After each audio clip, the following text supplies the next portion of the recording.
കൂടുതൽ വാർത്തകളും വീഡിയോകളും കാണാൻ ഈ ചാനൽ സബ്സ്ക്രൈബ് ചെയ്യുക. കൂടെ ബെൽ ബട്ടൺ അമർത്തുക.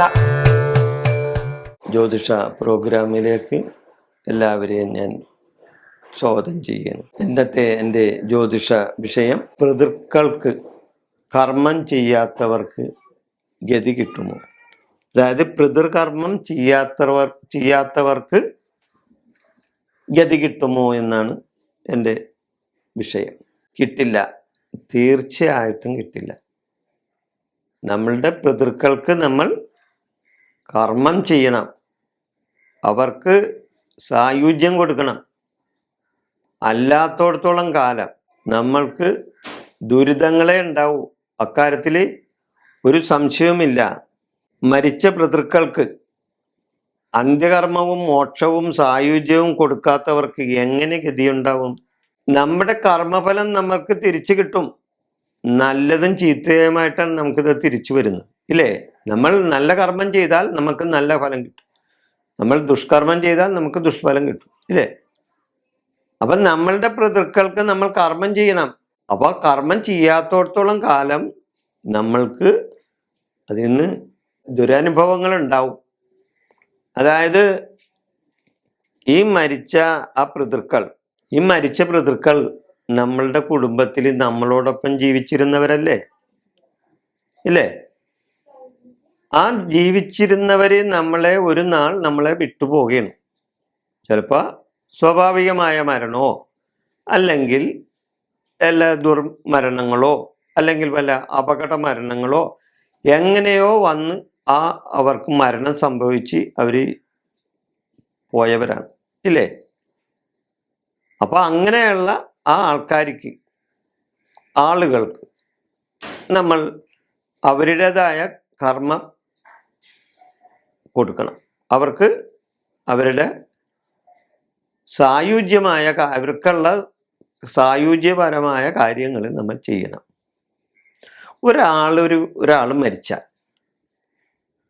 ഒരു വ്യക്തി മരിച്ചാൽ 1 വർഷം ആ ആത്മാവിന് ഈ ഭൂമിയിൽ കറങ്ങാം. അതിനുള്ള അനുവാദം സർവേശ്വരൻ കൊടുക്കുന്നുണ്ട്. ആ 1 വർഷം കഴിഞ്ഞ് ആണ്ട് ശ്രാദ്ധവും കഴിഞ്ഞാൽ ആ ആത്മാവിനെ നമ്മൾ ആവാഹിച്ച് ആ ആത്മാവിനെ സായുജ്യം കൊടുത്ത് വിടണം. അത് അവരുടെ ലോകത്തേക്ക് വിടണം, അതായത് പിതൃലോകത്തേക്ക് വിടണം. പിതൃക്കളുടെ ലോകത്തിലേക്ക് അവരെ അവരുടേതായ ലോകത്തിലേക്ക് വിടണം. ആ 1 വർഷം കഴിഞ്ഞാൽ, ഈ 1 വർഷം കഴിഞ്ഞ് അത് ചെയ്തില്ല എങ്കിൽ തീർച്ചയായിട്ടും ആ ആത്മാക്കൾ ഈ ഭൂമിയിൽ ദുരാത്മാക്കളായി ചുറ്റി സഞ്ചരിച്ചു കൊണ്ടിരിക്കും. അപ്പോൾ നമ്മൾ നമ്മളുടെ പിതൃക്കൾക്ക് വേണ്ടി ചെയ്യാത്ത ആ കർമ്മം ചെയ്തില്ലെങ്കിൽ തീർച്ചയായിട്ടും നമ്മൾക്ക് ആ ആത്മാക്കളിൽ നിന്നും നമ്മൾക്ക് ദുർഗതിയേ ഉണ്ടാവുള്ളൂ. നല്ലത് കിട്ടുമോ? നല്ല ഗതി കിട്ടുമോ? കിട്ടൂല. അപ്പോൾ ആ ആത്മാക്കൾക്ക്, മരിച്ചുപോയവർക്ക് വേണ്ടി നമ്മൾ അവരുടെ അന്ത്യകർമ്മങ്ങൾ കഴിഞ്ഞാലും അവർക്ക് ചെയ്യേണ്ട ചില സായുജ്യ പൂജകളുണ്ട്. അത് നമ്മൾ ചെയ്യണം. എന്നിട്ട് അവരുടേതായ ലോകത്തേക്ക് വിട്ടേക്കണം. അതാണ് ചെയ്യേണ്ടത്. പക്ഷെ അത് ചെയ്യാത്തോടത്തോളം കാലം നമുക്ക് ദുർഗതിയേ ഉണ്ടാവുള്ളൂ. ഈ മരിച്ചവര് മാതാപിതാക്കളായിരിക്കും ചിലവര്, ഇല്ലേ? നമ്മൾക്ക് വേണ്ടി അവരുടെ ജീവിതം ഹോമിച്ചവരായിരിക്കും, ഇല്ലേ? നമ്മൾക്ക് വേണ്ടി ജീവിച്ചവരാണ് അവര്. നമ്മളുടെ ദുരിതത്തിലും കഷ്ടപ്പാടുകളിൽ നിന്നും ഒക്കെ നമ്മൾക്ക് രക്ഷ കിട്ടാൻ വേണ്ടി നമുക്ക് വേണ്ടി പ്രയത്നിച്ചവരാണ് നമ്മുടെ മാതാപിതാക്കൾ. നമ്മൾക്ക് ജന്മം തന്നവരും നമ്മളെ നൊന്ത് പ്രസവിച്ചവരുമാണ് അവർ. അപ്പോൾ അവർക്ക് നമ്മൾ ചെയ്യേണ്ട കാര്യങ്ങൾ നമ്മൾ ചെയ്യണം. അത് ചെയ്യാത്തോടത്തോളം കാര്യം നമ്മൾക്ക് ദുർഗതിയേ ഉണ്ടായിരിക്കുള്ളൂ, അല്ലേ? കർമ്മം അപ്പം അവരുടേതായ കർമ്മം നമ്മൾക്ക് ചെയ്തത്, അവർ ജീവിച്ചിരുന്നപ്പോൾ നമ്മൾക്ക് അവരുടേതായ കർമ്മം, അത് അവർ പരിപാലിച്ച് പോറ്റി മുന്നോട്ട് കൊണ്ടുപോയവരാണ്. അപ്പൊ ആ കർമ്മം ചെയ്തവർക്ക് അവരുടേതായ കർമ്മം അവർ നിർവഹിച്ചു പോയി.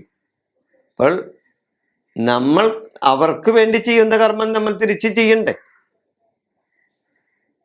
അത് ചെയ്യാത്തോടത്തോളം കാലം നമ്മൾക്ക് കുടുംബത്തിൽ ദുരിതങ്ങൾ ഉണ്ടാവും, നമ്മൾക്ക് ദുരനുഭവങ്ങൾ ഉണ്ടാവും. അതിൽ നിന്നെല്ലാം മോചനം കിട്ടണമെന്നുണ്ടെങ്കിൽ നമ്മൾ പിതൃബലിയും പിതൃ നമസ്കാരവും എല്ലാം ഭംഗിയായി നടത്തി അവർക്ക് സായുജ്യം കൊടുക്കണം. സായുജ്യം കൊടുക്കാത്ത പിതൃക്കളുണ്ടെങ്കിൽ അവരെയും ആവാഹിച്ച് അവർക്ക് സായുജ്യം കൊടുത്തു വിടണം. അവരെ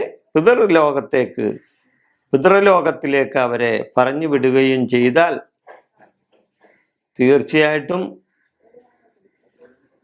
നിങ്ങൾക്ക് ഗുണങ്ങളുണ്ടാവും. നിങ്ങളുടെ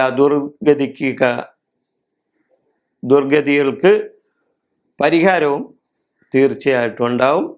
ആ പിതൃക്കളുടെ ശാപം നമ്മൾ മേടിക്കാതിരിക്കുക. പിതൃശാപമേറ്റാൽ, പിതൃശാപം എന്ന് പറഞ്ഞാൽ പിതാവിൻ്റെ ശാപമല്ല, പിതൃക്കളുടെ ശാപമാണ്. അതായത് ഞാൻ നേരത്തെ പറഞ്ഞ മൺമറഞ്ഞു പോയവരാണ്. അവരെ ശാപം നമ്മൾ ഏൽക്കാതിരിക്കുക. ഏറ്റാൽ നമുക്ക് പല വിധത്തിലുള്ള തടസ്സങ്ങളും ബുദ്ധിമുട്ടുകളൊക്കെ ഉണ്ടാവും. അതിന് പരിഹാരം നമ്മൾ ചെയ്താൽ നമ്മുടെ മുന്നോട്ടുള്ള ജീവിതത്തിന് അത് നല്ലതാണ്.